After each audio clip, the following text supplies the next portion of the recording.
Budget day मतलब trading की दुनिया का सबसे बड़ा दिन।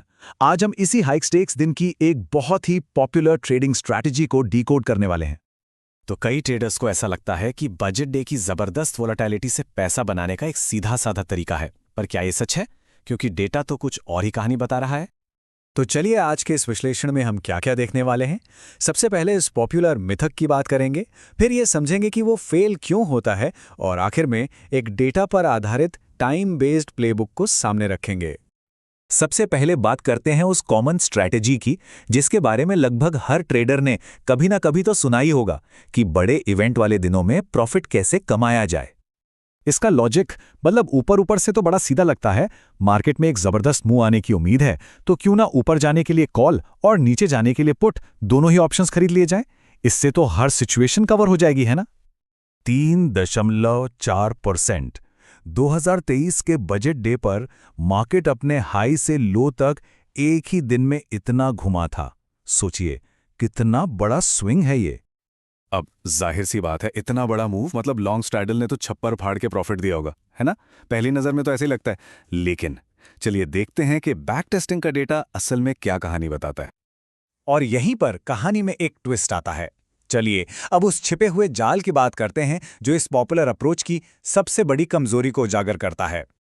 बैक टेस्टिंग की सच्चाई थोड़ी सी कड़वी है। यहां देखने वाली बात यह है कि 2022 और 2023 दोनों ही सालों में कुछ देर के लिए प्रॉफिट तो दिखा, लेकिन अगर किसी ने दिन के आखिर तक इस स्ट्रैटेजी को होल्ड किया तो नतीजा बड़ा लॉस था। तो फिर असली विलन कौन है? वो है आईवी क्रश। इसको समझना बहुत बहुत जरूरी है। देखिए होता क्या है, बजट जैसे बड़े इवेंट से पहले अनिश्चितता यानी इम्प्लाइड वॉलेटिलिटी आसमान पर होती है, जिससे ऑप्शंस बहुत महंगे हो जाते हैं। और जैसे ही न्यूज़ बाहर आती है ये अनिश्चितता खत्म हो जाती है और ऑप्शंस की कीमतें धड़ाम से नीचे गिर जाती है, भले ही मार्केट में कितना भी बड़ा मूव क्यों ना आया हो। ये कोट आईवी क्रश के असर को एकदम सटीक तरीके से बताता है। मतलब ये कि जो भी महंगा प्रीमियम चुकाया गया था वो एक झटके में हवा हो गया, और इसका सीधा फायदा किसको होता है? ऑप्शन बेचने वाले को, खरीदने वाले को नहीं। तो सवाल ये उठता है कि अगर ऑप्शन खरीदना एक जाल है तो फिर किया क्या जाए? तो इसका जवाब एक डायनामिक टाइम बेस्ड प्लान में छुपा है।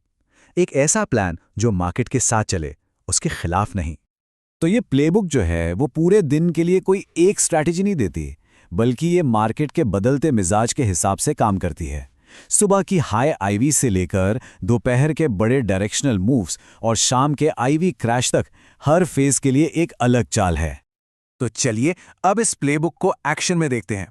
एक एक करके हर फेज को समझते हैं और देखते हैं कि इसका पास्ट परफॉर्मेंस कैसा रहा है।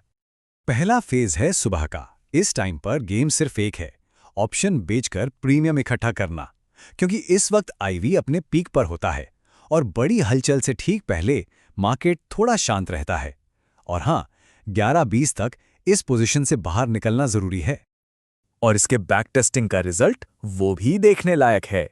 2019 से 2023 तक इस पहले बेचो वाले तरीके ने लगातार पैसा बनाया है। हां, छोटे प्रॉफिट्स पर कंसिस्टेंट। अब आता है फेज 2 और यहां खेल बदल जाता है। अब है स्पीड और एक्शन का टाइम।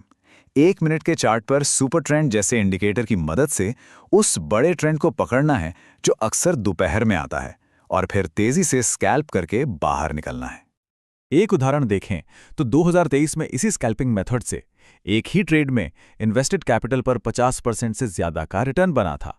मतलब दिन का जो सबसे बड़ा विस्फोटक मूव था वो पकड़ में आ गया। और फिर आता है फाइनल फेज, जहां हम वापस सेलिंग पर लौटते हैं, लेकिन इस बार मकसद कुछ और है। इस बार उसी आईवी क्रश का फायदा उठाना है जिसने हमारी पहले वाली लॉन्ग स्ट्रैडल स्ट्रैटेजी को पूरी तरह से खत्म कर दिया था। ठीक है, तो इस पूरे विश्लेषण के बाद, इस मिथ और प्लेबुक को समझने के बाद, किसी भी बड़े इवेंट वाले दिन की ट्रेडिंग से क्या जरूरी बातें सीखने को मिलती हैं? सबसे बड़ा सबक तो यह है कि वॉलेटिलिटी एक दोधारी तलवार है। दूसरा, पूरे दिन के लिए एक ही स्ट्रैटेजी रखना बहुत रिस्की है। और सबसे अहम बात, मार्केट की दिशा का अंदाजा लगाने से कहीं ज्यादा जरूरी है मार्केट के फेज को समझना। मतलब कब शांति है, कब बड़ा मूव आएगा और कब आईवी क्रश होगा। यहां टाइमिंग ही सब कुछ है। तो क्या ये माना जाए कि जो स्ट्रैटेजी सबसे ज़्यादा चर्चा में रहती है, ज़रूरी नहीं कि वो सबसे ज़्यादा मुनाफा भी दे? ये विश्लेषण एक बड़ा सवाल छोड़ जाता है कि मार्केट में ऐसे और कितने सच हैं जिन्हें शायद हमें एक अलग नज़रिए से देखने की ज़रूरत है।